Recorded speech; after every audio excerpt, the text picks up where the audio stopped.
What processes contributed to location one's success? What was luck? There is a huge cost of learning twice.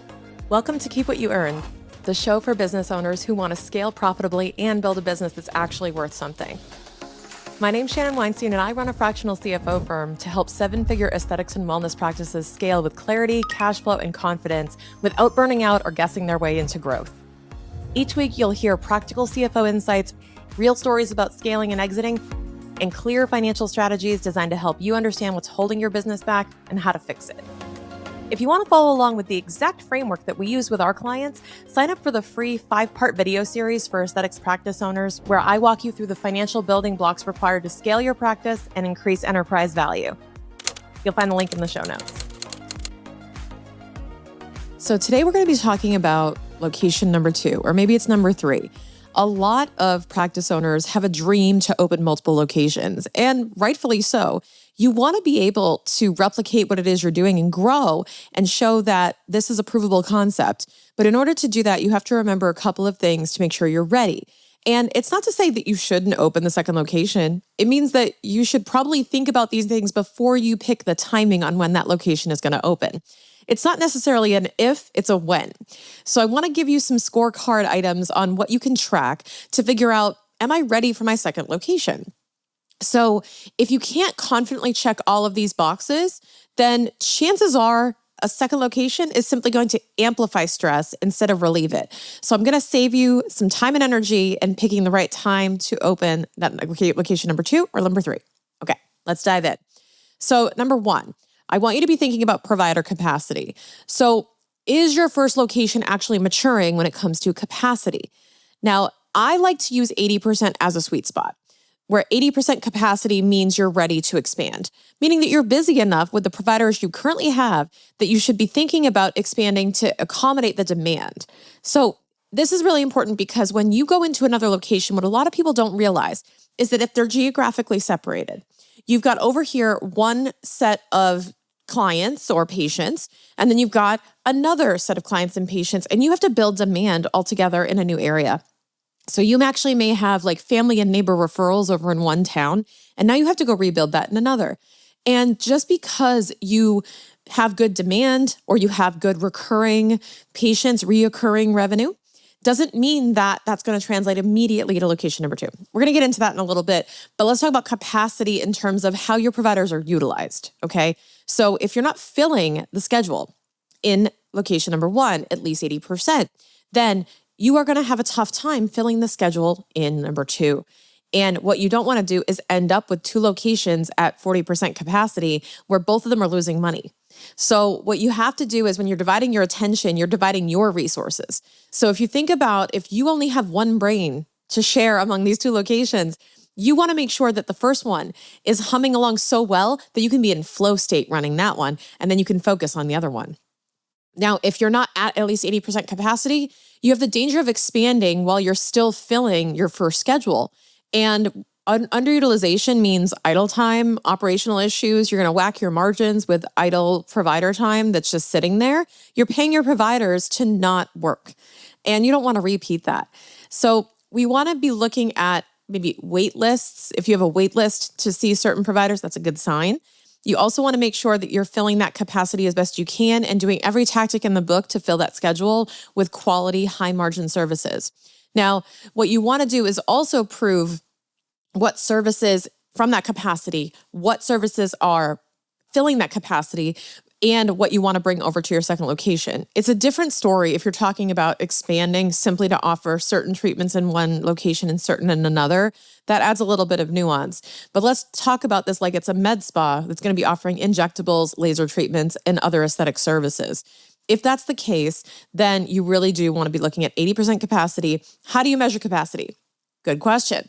Let's talk about the schedule. How many hours of your total open time is filled with patients being seen? And furthermore, let's talk about your rooms. So are you using all of your rooms to the fullest extent possible in those appointments? So it means that just because you have 10 to 11, 11 to 12, 12 to 1, 1 to 2, all of these time slots filled, doesn't mean you're fully utilized if you're using one room out of 6.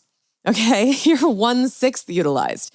So we want to be combining capacity of the rooms and your capacity of your providers to make sure that you're combining all of that into a pretty full schedule where it becomes hard to see someone same day or within the next couple of days.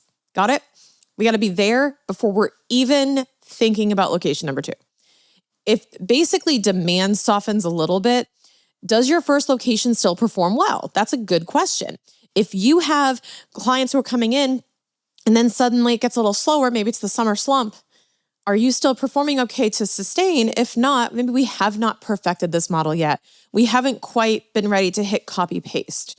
You got to be thinking about this like, an image or a file or something that you're playing around with, and you say, I'm not ready to copy and paste this yet until I get this perfect.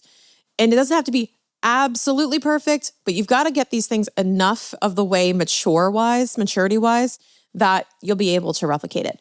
Number 2, financial replicability. Can you do this exact thing again without straining your business too harshly? Basically put, how can the location number 2 become just like location number 1? What is the velocity at which you could repeat what it is you've done? So this is where it comes down to proven, repeatable economics of each unit, knowing build out cost, ramp timeline, your break-even points, and what in location 1 worked. What processes contributed to location 1's success? What was luck? There is a huge cost of learning twice these lessons, and you really do have to standardize your assumptions, your processes. You have to make sure that you've got some clear idea of how you're going to train people at location number 2. And also, I should add on this, when it comes to both of these elements, is are you using the same staff across 2 locations? Are they going to be jumping between them? If so, now you have limited capacity in both. So now one is trying to fill their schedule in one location, ramping up, and they're trying to fill their schedule over here. It creates a lot of complexity. I'm not saying don't do that. I'm saying let's get to a point where it's comfortable enough where you can make that transition, okay? So here's my question when it comes to financial viability of the second location. Can you explain to a buyer or to an investor why your first location was successful? Can you explain and articulate what drove its success? And then also, once you think about that, what is the likelihood that you can replicate that again? Can you turn this into a recipe? Yeah, you threw some stuff into a pan and it ended up being delicious. Did you write it down? Ooh, if we didn't, then we have to go back and try to replicate again and again until we get it right again. So you want to be writing down these SOPs. You want to be figuring out your processes and making sure you have a good idea of how to handle different situations so you can also train the staff in location 2. Now, my third item, the third thing on the scorecard, this is kind of the one that kind of sticks out to most people, which is how ready are you with capital? And do you have enough capital to fund the restart? I think that I look at it almost like having the second kid, because I have a lot of friends who have had kids and maybe are expecting their second, and they're, oh, we're so excited. And then they have their kid. And by all means, this is all in the positive light, because I know that having a kid is a blessing and all of that.